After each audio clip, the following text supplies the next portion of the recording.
Excellencies, guests, participants of this conference, ladies and gentlemen, a very good morning to you all. First of all, allow me to thank the organizers for giving me and my delegation the opportunity to participate and contribute to this noble networking conference to outline the future vision for healthcare for the people across the globe. At the same time, let me also congratulate the organizers for the hospitality rendered to me and all delegates of the conference and the successful proceedings of these two-day deliberations. Like any government, Maldivian government has its highest priority to ensure the people of Maldives receive the health and well-being of its people. Being an island nation, providing health care to citizens living in scattered islands becomes the health care costly in Maldives. In addition to that, as you all know that we, being a country that imports most of the medicine as well as equipments from neighboring countries, makes the provision of healthcare in the Maldives costlier again. Now, looking at the challenges that we face in the Maldives, of course, as I mentioned earlier, the geographical displacement is a huge factor that obstacles providing the services in an equitable manner. Sometimes we have to uplift patients from small islands to the tertiary care hospitals where it is available, and the cost of patient uplifting is also high.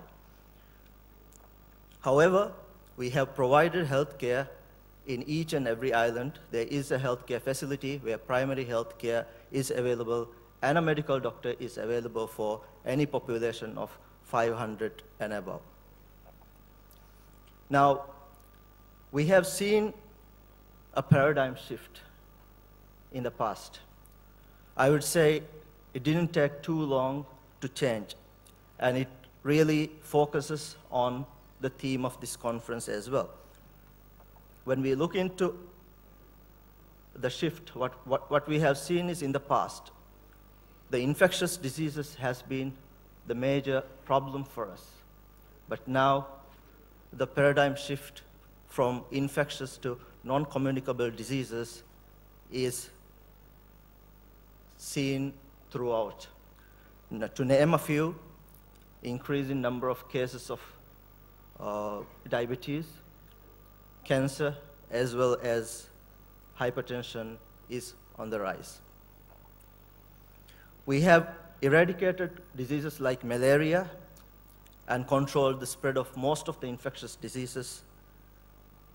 And looking at the statistics like IMR and MMR, which is like 11 and 2 respectively, are impressive.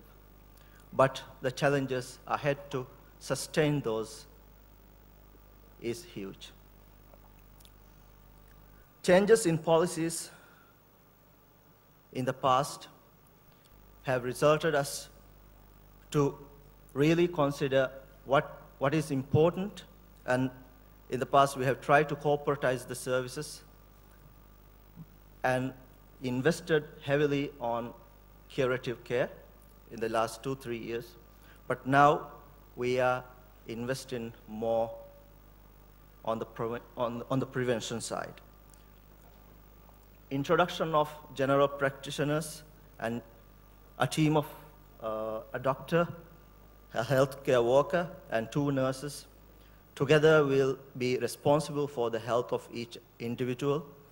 So what we're doing is registering, doing a mass profiling of all individuals of Maldives, whereby we screen for all the risk factors, and we'll be knowing like what is the level of blood sugar in each and every individual in Maldives. The team is responsible for maintaining the levels which are applicable to the normal standards. and they will be doing regular checkups and visits.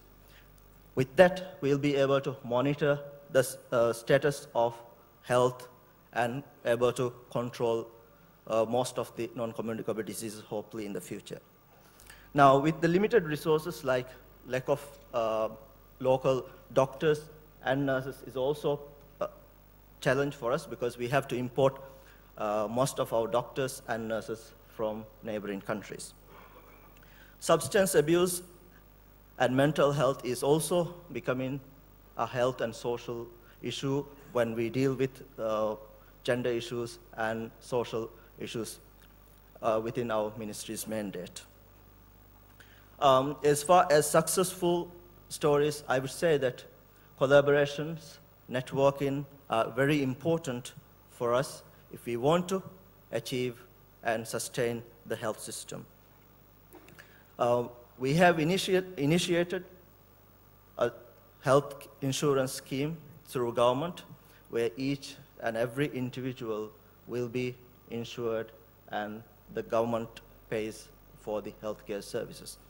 Of course, whatever the services that is not available in the country, in Maldives, we have to even send the patients abroad to even our countries like India, Sri Lanka, and even abroad like even Thailand sometimes. To be successful in maintaining any health system, I would say that it's paramount that we have stewardship, the leadership to guide us through, and WHO and other UN agencies and knowledge partners are very important in leading and guiding us towards this leadership. And advocacy for primary health care from WHO and other institutions are very important, because prevention is the key to improve the health and well-being of each and every individual. Financing is very important, investing in for the prevention programs for health promotion, to change lifestyles. And to change lifestyles is not an easy task, but at least to implement, invest on programs to ensure that it takes place on a regular basis. Technically effective interventions are important, as well as timely interventions and empowerment of other sectors. Health sector alone cannot ensure the total health of any country. And keeping this in mind, we have to bring all actors together, and I think this is a very good example of that here we are today. And last but not least, community action and education is very important if we are to achieve better health for all. Now, we're here together to make a difference. And I'm sure the outcome of this conference will make a difference, and the difference that we all together makes will be magnanimous for the people's health across the globe. I thank you once again for you all for giving us this opportunity, and also hope that the outcome of this conference will guide us towards the future vision that we all want to see. Thank you once again.